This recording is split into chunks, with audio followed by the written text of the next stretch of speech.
para maiwasan tamaan.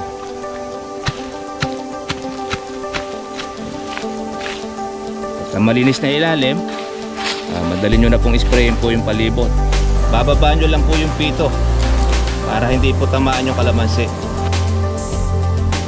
Tapos po natin mga katribya, ito po ay na-spray ng ating pamatay damo. After po ng 1 linggo, ganito po ang magiging resulta mga katribya. Unti-unti na po siya mga farmers po na mamatay yung ating mga damo, lalo na yung mga baging.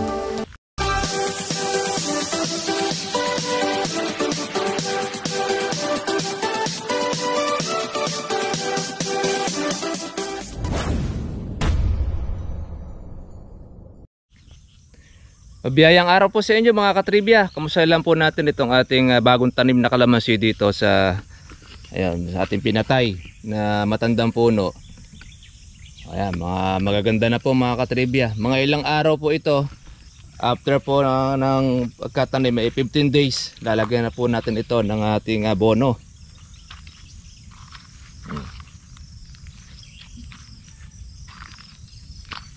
Ayan, hindi ko po natin napupulot po itong ating plastic, pero okay lang po yan. Okay na po yung ating kalamansi. Mga buhay na sila mula po doon sa pagkatanim. Ayan, yung ating mga damo, ayan, mga namatay na rin po yung iba. Pagka meron uling bagong sumusulpot, i-sprayin po natin uli mga katribya. Ganyan lang po ang pag-aalaga ng ating kalamansi, ay dapat aagapan po natin sa pamatay damo or herbicide para hindi po siya makaporma. Pagkakasiya mga katribya, nakaporma po ang ating damo, ay kayang-kaya po niyang balutin ng baging yung ating mga kalamansi, lalo na po pagka yan ay maliliit. Turo ko po sa inyo mga katribya yung pong ating pong gagawin pagka po meron tayong bagong tanim na kalamansi. Halimbawa mga katribya, ito bago, mag-i-spray po tayo ng ating kalamansi. Gagawin po natin, dadamuhan po natin dito. Kahit mano-mano mga katribya, ito gaya nito, mag-i-spray tayo ng ating pamatay damo. Hahawiin lang natin ito, yan, para hindi po abutan po noong pito po ng bomba ng herbicide. Ilalayo natin itong mga baging para hindi po maapektuhan ang inyong kalamansi. Wag lang po ninyo patatamaan mga katribya yung kalamansi, mabubuhay yan. Ito, naiwanan po natin itong sprayin Kailangan meron po tayong ganito, panampong o pandamo. I-sprayin po natin ito maya maya. Kaya yung mga damo natin, pagka malapit po sa kalamansi, yan, pwede po natin siyang linisin muna po yung mga ilalim po nito para maiwasan tamaan.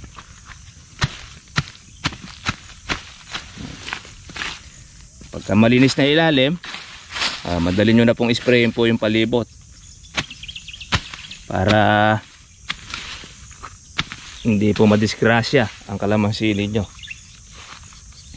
Gaya nito yan, yung lahat ng mga malalapit sa kalamansi po natin dadamuhan po natin siya mga katribya. Ito po yung ating nabaktawan po na hindi tayo natapos, nabutan tayo ng ulan. At tinan ninyo, yung hindi po na-spray, ang dami pong baging. Pero ito pong na-spray, ayan mga katribya, mga namatay na po yung mga baging. May mga lumusot man po na ibang mga damo, ay madali na lang po siyang mapatay. Kaya makakaporma po yung ating kalamansi basta't po na-spray ng herbicide.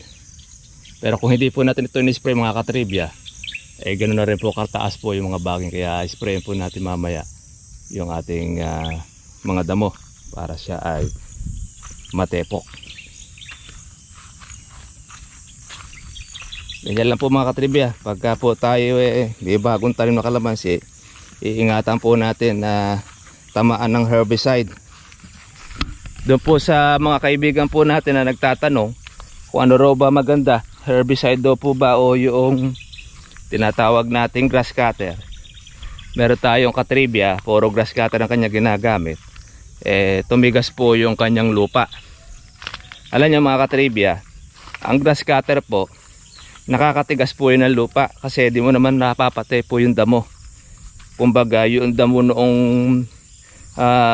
nandiyan na existing, lumalapad lang po na lumalapad. Kaya yung lupa tumitigas dahil sa ugat na rin ng damo. Ang herbicide mga katribya, gaya po nito, patay na po siya. Kakainin na po ngayon ang mga bulate itong mga damo na yan. Mabubulok na siya. Kaya yung lupa, makita ninyo, kahit hindi kayo maggambol, malambot ang lupa, buhaghag. Yan po ang gusto ng kalamansi, buhaghag ang lupa. Ayaw niya po yung nasisiksik. Kaya ang ating pong maipapayo sa ating mga kaibigan, kung kayo po ay nagagrass cutter, mas maganda pong gamitin na po ninyo ang herbicide. Dahil nakukultivate pa ninyo ang lupa. Kahit di na kayo maggambol, at least malambot ang lupa ninyo, hindi nasisiksik. Kaya yung ating pong kaibigan, yung kanyang kalamansi, nakukulot ang dahon dahil siksik yung lupa niya. Kaya yun po ang ating maipapayo sa ating mga kaibigan. Mas the best pa rin po ang herbicide. Meron tayong mga herbicide na safe naman, na okay naman po sa kalamansi, di naman po nakaka-apekto sa lupa. Hindi bagkos, maganda pa yung naging resulta at nagiging pataba at madaling nabubulok ang damo. Yun po ang payo natin. Kung kayo gagamit po ng tatawag itong grass cutter, titigas po ang lupa ninyo. Pero kung gusto po ninyo na nagagambulan po siya at madaling mabulok ang damo, gamitan nyo ng herbicide.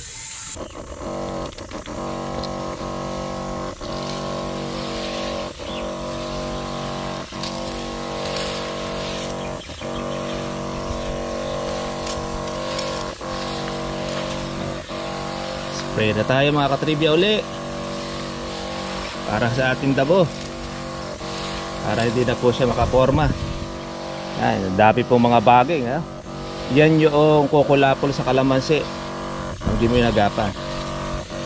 Eto mga katribya, ang technique pagka meron na po ganyang kalamansi, mababa lang po yung pito ninyo. Ingatan po ninyo na wag tamaan po yung gaya nito bababa nyo lang po yung pito para hindi po tamaan yung kalamansi. Ay pong kalamansi na yun, matandang puno yun, baka akala ninyo pinagtutuloy natin. Hindi. Ayan bababa lang po ninyo yung pito pagka malapit na sa kalamansi.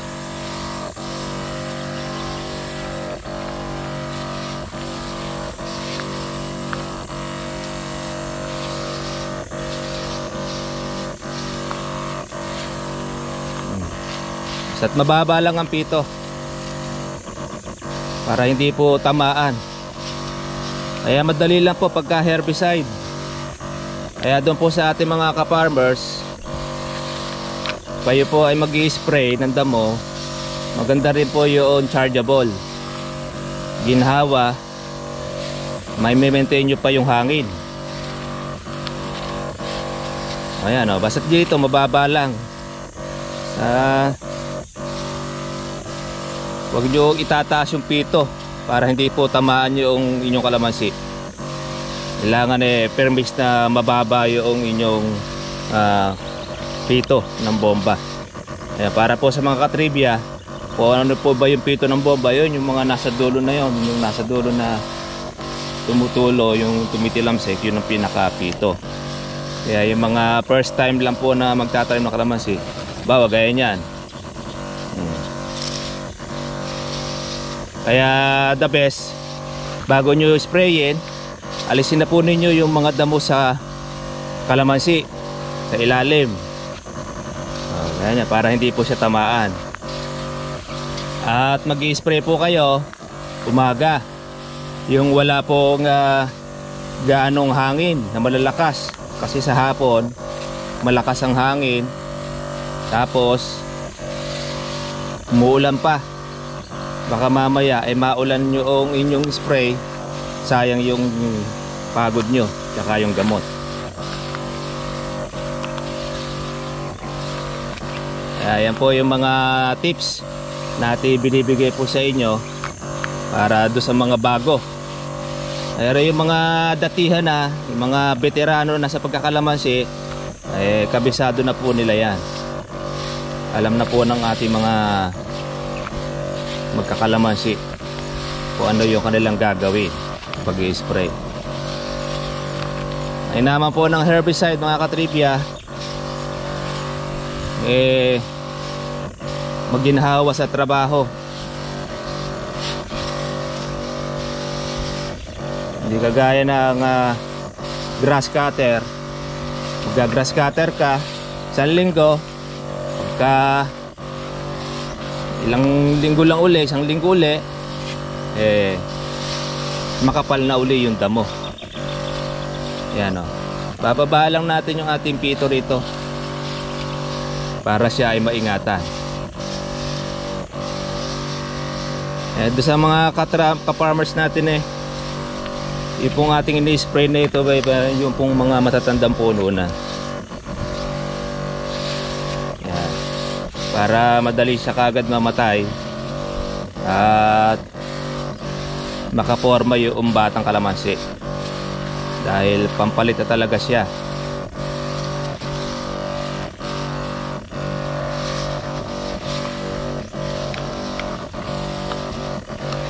Yan. Yan lang po ang technique. Kaya makakapag-spray ka ng damo, may ingatan mo kalamansi, hindi siya mag-inda.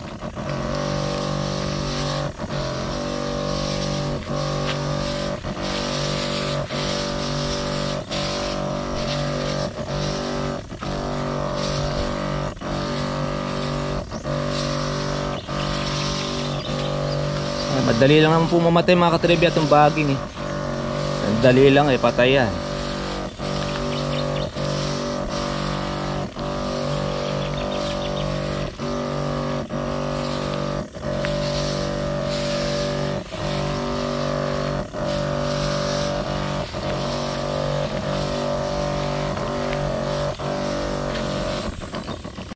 Ayan mga katribya, kasalukuyan na po kinakatay po itong malaki na langka. Ang timbang po niya mga katribya is 23 kilos. Ano ba gagawin nyo ngayon dyan? Halo daw po. Halo-halo. Ayan, lalagyan po ito ng yelo. Kagaya nung dati, yung parang ice cream tsaka gatas. Imagine nyo, napakalaki po ng langka na yan, no? 23 kilos ang timbang niyan, ka-farmers. Kaya doon po sa mga kaibigan po natin na magtatanim po ng langka, pagka ganito ang langka ninyo ganyan po kalalaki sa sulit. Imported po kasi itong langka na ito galing pa ng Davao. Meron tayong mga tumubo sa ilalim kaso nga lang medyo matagal pa bago po magbunga ngayon.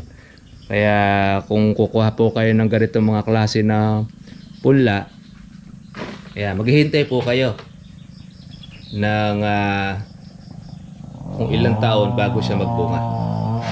Pero sulit naman, ganyan kalalaki ang bunga ng langka. Kaya doon po sa mga magnanakaw, pwede yan ang maging parusa nila. Papasok sa puwet. Kaya lalagyan na po yung langka o yummy langka. Isipin ninyo mga katribya, 23 kilos yan. Yan po yung nakuha. Konti na. Konti. Ang marami po dyan, buto. Napuwersa kasi. Di pa rin masyadong higit. Hindi pa pala masyadong kuha.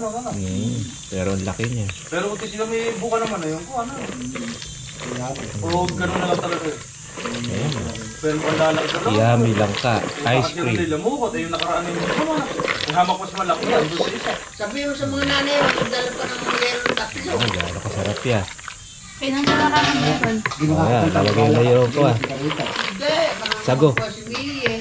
Marunong po mag-drive. Pwede na bok mo yan. Di ba, andun yung si Mia, andun yung motor? Andun po. Andun rin ng yummy sago. Wala pong nata dito ako mga katribyat dahil agad na agad daw. Hindi sila nagbebenta ng mga tuma lang nata. Tingnan ninyo, may pang buong yelo.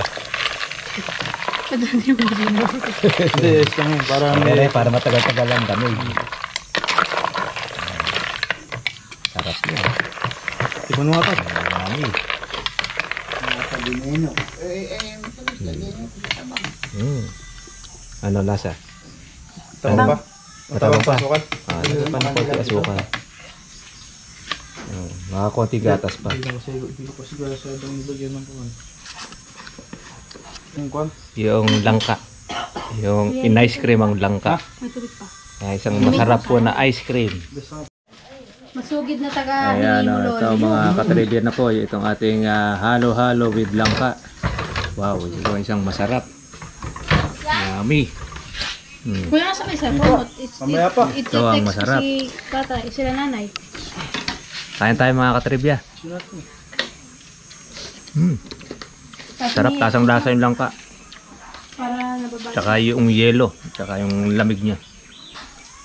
Laro pa lang mo ito. Mayroong gatas. Ano mo na natin niya, di ba? Ay, saka doon tatay. Kung paglaruan niya, Noy. Kumain ka na kung kakain ka. Tayo mama, kain tayo. Ito na naman. Hindi mo na naman uli natikman itong ice cream langka. Naswerte mo naman lagi pagka meron kaming ice cream langka ay nandiyan ka. Pakikain na ka. Kakain na lang kita para Sasarado ko muna. mas masarap. Kuya. Matapos po natin mga katribya, ito po ay na-spray ng ating pamatay damo. After po ng isang linggo, ganito po ang magiging resulta mga katribya. Yeah. Unti-unti na po siya mga farmers po na mamatay yung ating mga damo, lalo na yung mga baging. Ang mga baging mga katribya ay mabilis po ito na mamatay o dumilaw. Kapag ka po ganyan po mga katribya ang itsura ng inyo pong mga damo, mamamatay na po yan. Yan. Hanggang sa yan po mga katribya ay matuyo at maging pataba doon sa lupa. Pero meron pong mga ilang damo mga katribya na hindi po napapatay na ibang mga herbicide. Yan. Kaya pag halimbawa mga katribya ay yan ay namatay na, meron ibang mga matitira dyan. Yan. Diyan na po natin kung minsan kinakailangan na gagamitan na po natin ng gulok. Halimbawa gaya itong ating patiran na ito. Pag ito ay dumilaw mga katribya at natuyo, sabihin patay. Pero pag halimbawa hindi ito mamatay, ay gulok ang katapat niyan. Unti-unti lang naman yung mga katribya. Ito naman po yung mga tinatawag natin na Carabao grass. Sa lahat po talaga ng damo, ito ang mahirap po mapatay ng ating mga herbicide. Pero merong separate na gamot para mapatay itong tinatawag na Carabao grass o paragis. Ang paragis mga katribya, yan ay ginagamit din po yan ng herbal medicine. Marami rin pong benepisyo ang naidudulot po noong paragis. Tingnan nyo po mga katribya po yung ating in-spray. Ito po yung ating nahuli na kasabayan naman po nito. Bago po tayo magtanim, nag-spray tayo. Halos mga kung po ito mga katribya, 2 linggo. So sabihin, magpapataba na po tayo mga katribya ng ating pong kalamansi. Pero hindi po muna ngayon, mamayang hapon. Tinanin nyo po yung ating in-spray. Yung mga baging na naunang mga nangamatay, meron na uli silang mga tubo. Yeah, meron uli sila. Ito, itong mga malilit na ito. Yeah, pagka medyo ito mga katribya ay humaba uli, papatay na po natin uli ng ating spray. Ito po, mga panibagong damo na lang po ito mga katribya. Ito, itong mga baging na yan, mga bago na lang tumubo yan. Ang baging kasi mga katribya, napakahaba. Mabilis po ang pagkatubo niyan at mabilis din po ang pagkahaba. Kaya pagka ito mga katribya, hindi rin po natin nagapan. Gaya nito, ilan pong mga patiran o tinatawag po natin Carabao grass ng mga nabuhay. Yan po ang ating tatapangan po ng pang herbicide. Ngayon, meron po tayong subscriber na nakapagtanong gaano raw po ba ang timpla noong herbicide, dahil meron daw po sa kanilang nagtinda ng gamot o yung technician, ang timpla doon sa herbicide na kanyang sinabi ay 4 na kutsara. Hindi ko po alam kung anong klase pong herbicide yon, kasi sobra naman tapak yata nun, dahil 4 na kutsara lang ay namamatay na yung damo. Kaya lang, ang kasamaan palad, nag-chat sa atin yung ating subscriber na ang damo hanggang ngayon ay sariwa. So ibig sabihin, hindi po ganun ng templada doong kanyang herbicide. Kasi ang karaniwan po namin ginagamit dito, 1.5 ligo na sardinas na maliit. Yun ang aming pantakal pagka po kami ay magtitimpla doon sa herbicide. Ay pagka yung 1.5 ligo may nabubuhay pang damo, how much more yung 4 na kutsara? Siguro baka sa 1 litro ng tubig, baka umepekto yon. Pero sa 16 liters, alanganip umepekto. Kaya doble trabaho ng ating subscriber. Siguro pinaupahan pa niya yon, nagbayad siya doon sa umupa, tapos nakiliti lang yung damo. Kaya yun lang po ang ating pong may sasadya sa ating mga kaibigan, na kaya po natin tinatapangan para minus trabaho na tayo. Hindi na po tayo mag-uulit, kasi pag inulit po natin uli ng sprayan, mga katribya, aksayado po tayo ng panahon, tapos pati na rin po yung ating gamot. Kung yan ay tapangan mo na kaagad, at least hindi mo na siya babalikan, magpapanibagong tubo na lang, gaya po niyan. Ayan mga katribya, mga panibagong tubo na lang po yan. Kaya haba-habain muna po natin ng konti para maganda ang talab noong ating herbicide. Kaya doon po sa ating po mga kaibigan, pag bibili po kayo ng herbicide, mas the best po yung 1 galon na bilhin ninyo. Compare po natin doon sa palitro-litro, mapapamahal pa kayo. Pero pagka 1 galon, matagal nyo na pong gamitan yan. Mga 1 buwan na gamitan niya, lalo na kung maliit lang naman po ang inyong lote, ay nako maraming beses po ninyo gagamitin yung 4 na litro. At yan po ang idea o tips na binibigay namin sa inyo, dahil ngayon pong tagulan ay halos monthly po tayo na po pwede pong mag-spray ng herbicide, dahil 1 month yan na mamamatay unti-unti yung damo sa matutuyo, tapos another 1 week mahaba na naman uli ang damo, kaya i-spray muli siya. Yun po ang tips sa ating pong mga ka-farmers. So paano po? Yan lang po ang ating pong idea po na binigay namin sa inyo, sa mga meron po mga bagong tanim at mga nag-i-spray ng herbicide. Ingatan lang po ninyo, wag tamaan po ang dahon ng inyo pong kalamansi para po wag mag-inda. Mas safe, hawanan po ninyo po yung ilalim. Pagka kayo po mag-i-spray, dire-diretso na, wala na kayo masyadong iingatan. Basta permis lang na mababa ang pito pag malapit na doon sa kalamansi, para iwas tama sa mga dahon.